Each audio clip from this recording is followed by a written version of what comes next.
We're back, or at least I'm back, for more of the Iron Fist songwriting series. Rockin' you since '82. IronFist. I certainly got the tail end of what Mike had put on our previous video. I like very much the intro idea that he's got going on. You know, it's what...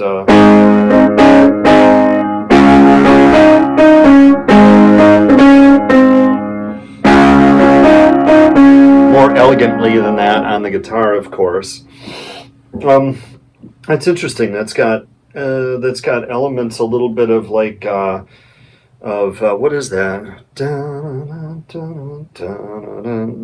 It's like Ladies' Room by Kiss from Rock and Roll Over, and I am good with that.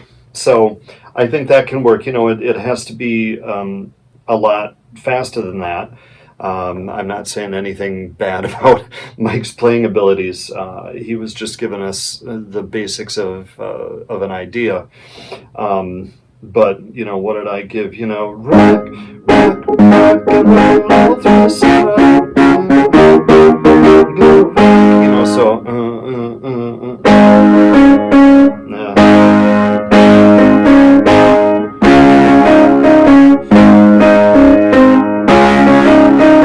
But I think that's great. That should work just fine.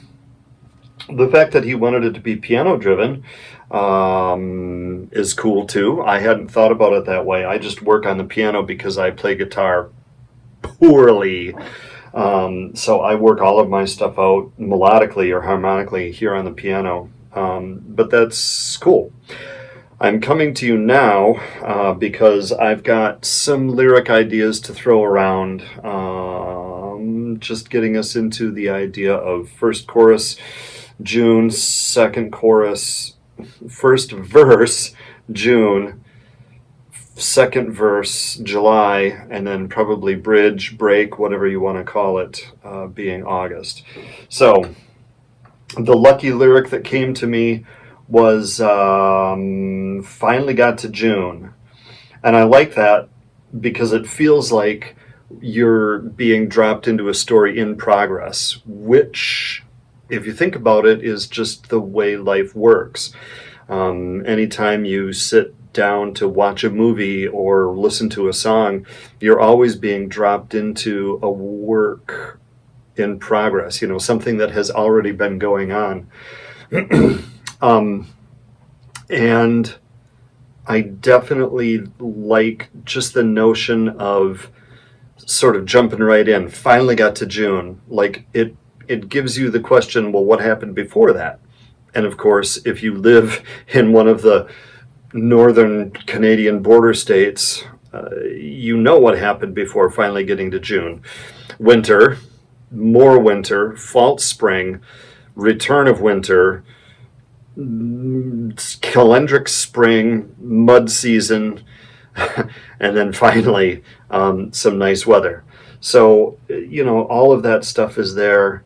And if you're a school age person, because I'm also thinking about putting getting out of school in that first verse, then you know everything that's been going on before June has just been classes and exams and all of the hoopla. So finally got to June.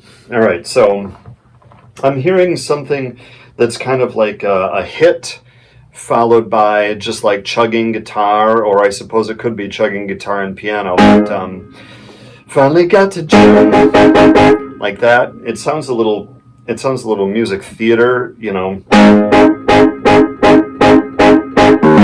but not quite like that. So, finally got to June, been waiting all winter for the summer sun to rise. Getting out of school, it's a false rhyme. I'm usually not big on false rhymes, but June, to actually have to rhyme June, you fall into that June, moon, swoon, croon kind of thing. And I think that was definitely played out in the Tin Pan Alley, Cole Porter, Rodgers and Hammerstein era.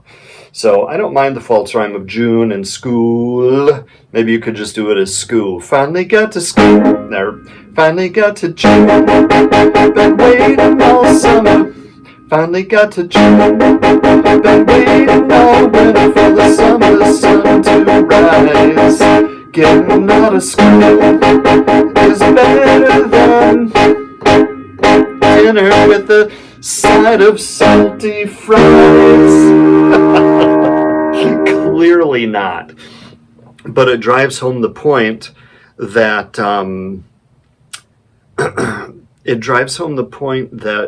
when I'm starting really to work a lyric, I will put anything down that rhymes and makes metric sense. So if I use the words finally got to June, been waiting all winter for the summer sun to rise, getting out of school is better than, what did I say, is better than dinner with a side of toasted fries or a side of salty fries. The words there don't matter. What I'm looking for is the syllable count, the right accentuation, and something that can be sung. I mean, I could have said, getting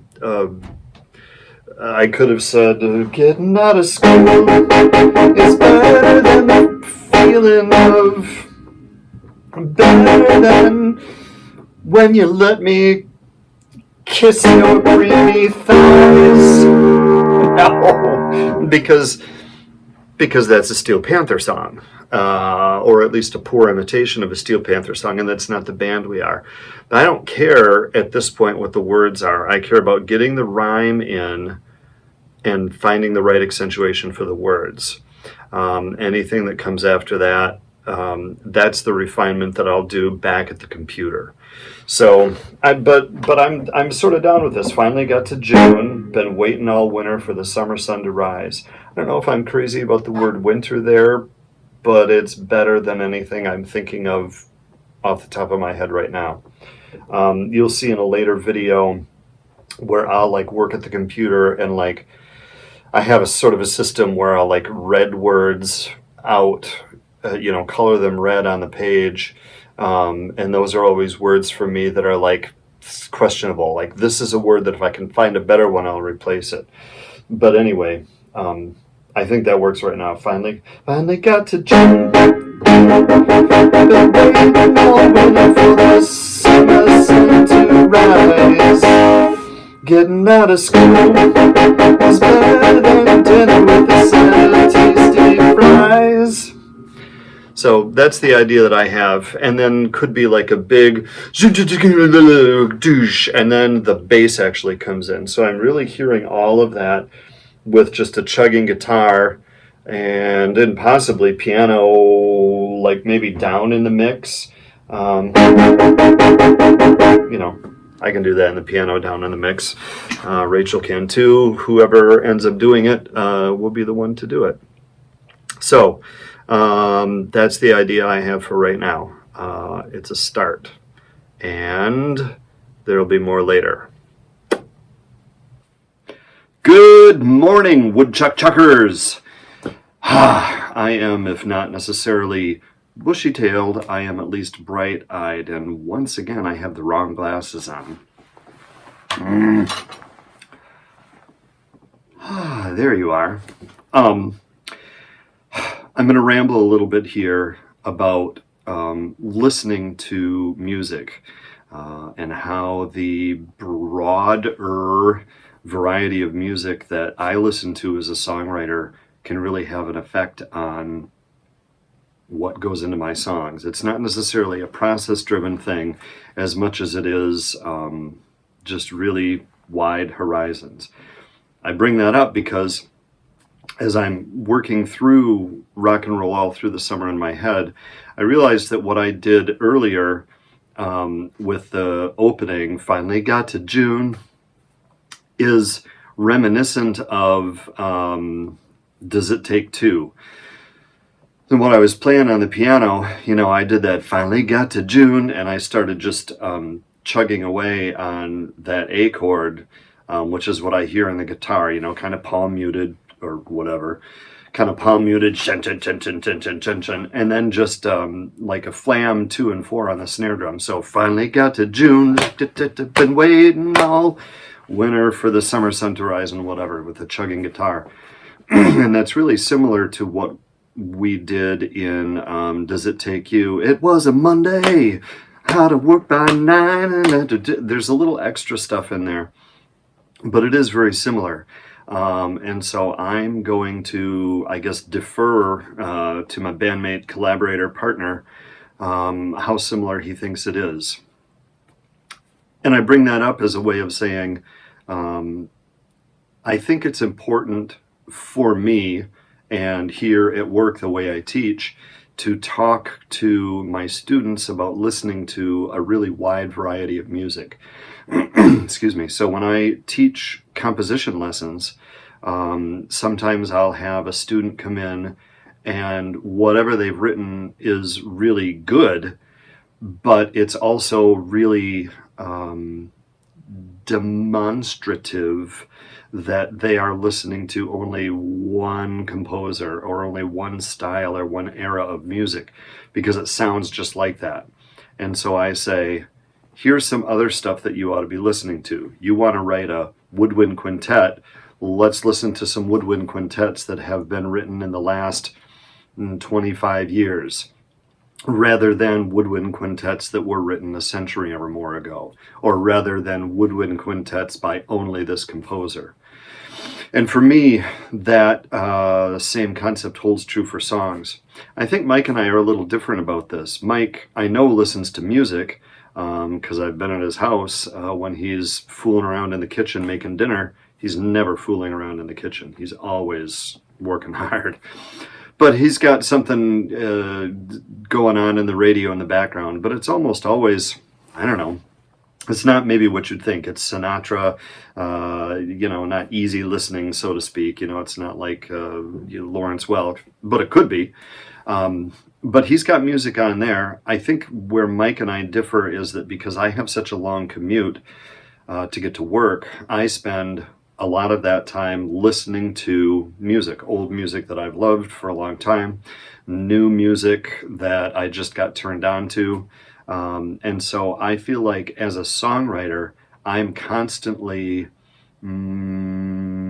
trying to expand the base of what I'm listening to so that I don't end up sounding exactly like Kiss or exactly like AC/DC.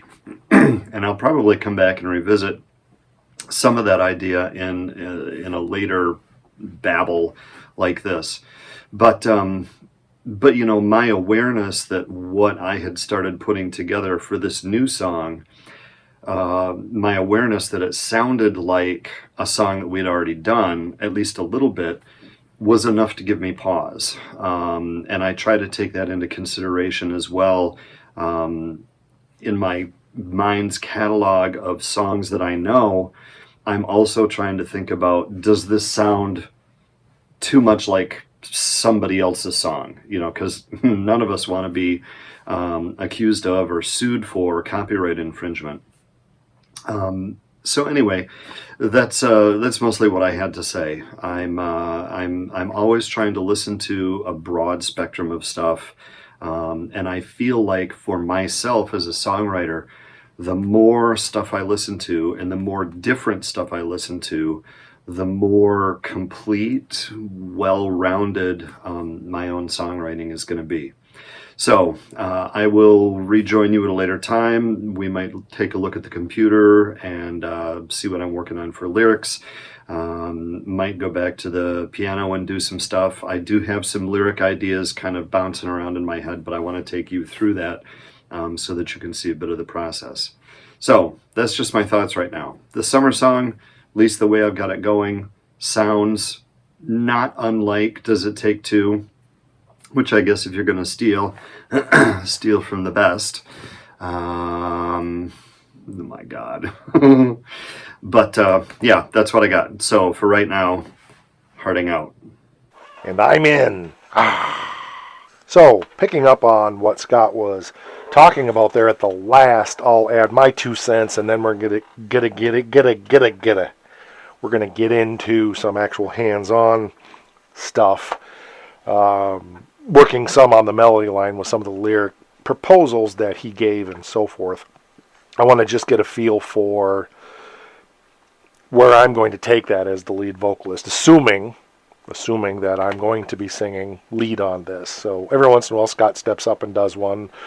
Frank and Rachel are always welcome to do also, but generally I just take that bull by the horns and run with it. So, anywho, if there's one thing that Scott and I are very different on, it's almost everything. But particularly when it comes to music, he listens to a ton of stuff, as he mentioned in the video, just, like right back there. And I'm the opposite. I don't listen to anything. I was just talking with one of my lifelong best friends today. We were chatting back and forth, and she was commenting on, listening to music and stuff. And I told her, I said, I never listen to music. I don't listen to music. I won't say never, rarely. And the reason I don't is because I've always got a melody line. I've always got something going on in the back of my mind with the songs that we're working on. And right now we're working on approximately 15 different songs. I don't listen to music for exactly the same reason he does.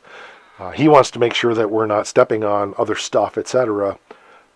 I don't listen to music because what happens for me is I get that stuff in my head, and then I end up taking the songs that I'm writing and working on and going down that rabbit trail. And so for me to try to push those things out, I don't listen to much. There's times when I will say that, hey, that's kind of reminiscent of something AC/DC did, or we're intentional about doing something like AC/DC, and I'll go listen to some AC/DC to find the influence, or like our Secret Santa song that we did at Christmas. Definitely wanted to pay homage to ZZ Top, and so I went and listened to a bunch of stuff and found and created something that was kind of derivative of a ZZ Top style song. But that's about the only time, unless I'm watching something on YouTube that, like last night I watched a guy come in and talk about his top 5 all-time greatest world influential AC/DC songs. It was a fascinating 30-minute video on this guy's perspective, and while I may not have agreed with what he said, it was a great video to watch. But that's, other than watching music documentaries about musicians, and that's not just rock, it's all genres. If I'm going to listen to music, I tend to gravitate towards the Rat Pack, particularly Sinatra. If you've heard me do any Sinatra stuff, I have a similar, not really, but kind of sort of style of singing in that genre of Old Blue Eyes. So there's that. So it's just we're very different in that, and I just don't listen to a lot of music. I listen to the stuff that my friends turn out as they're turning stuff out. White Cross, for example, has a new album coming out, and they released a single off of that with a music video, and I liked that. I listened to it. Ace Frehley just released a new album, and I have a copy of that, which I haven't listened to except in pieces here and there. But it's not something I'm going to put on a playlist and be listening to all the time. That's not how I roll. So let's move into thinking about the melody line on our summer song. Okay, I'm back. So I got my axe.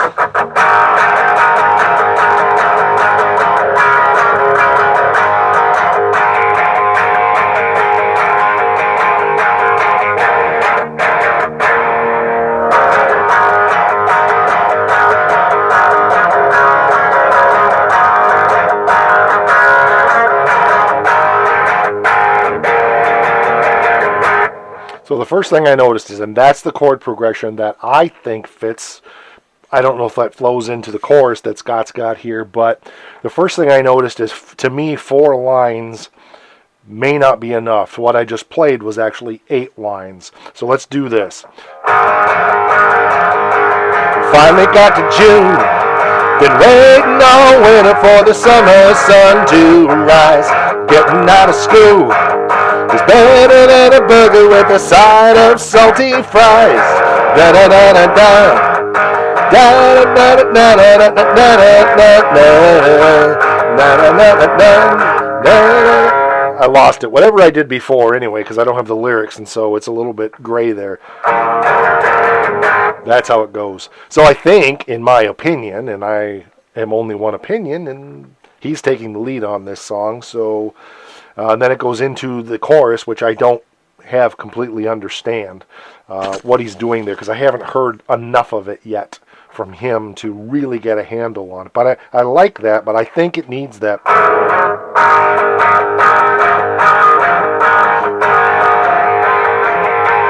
Finally got to June.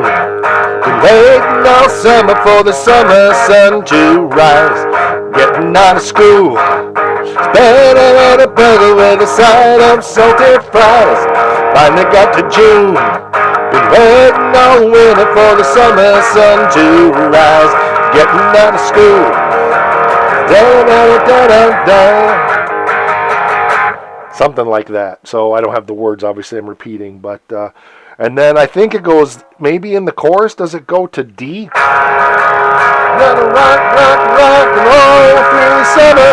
Rock, rock, rock and roll through the summer.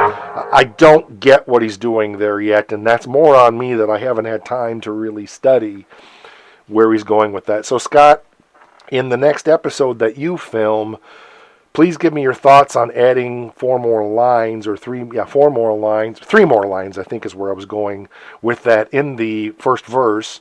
And then exactly where are we landing in the chorus? Does it go up to the D?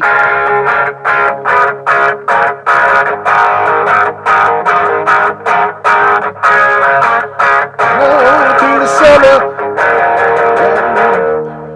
I don't get it. So again, that's more on me and just not having time. But I think that's where I'm going to stop for today. That's my thoughts on this, and we'll go from there. So.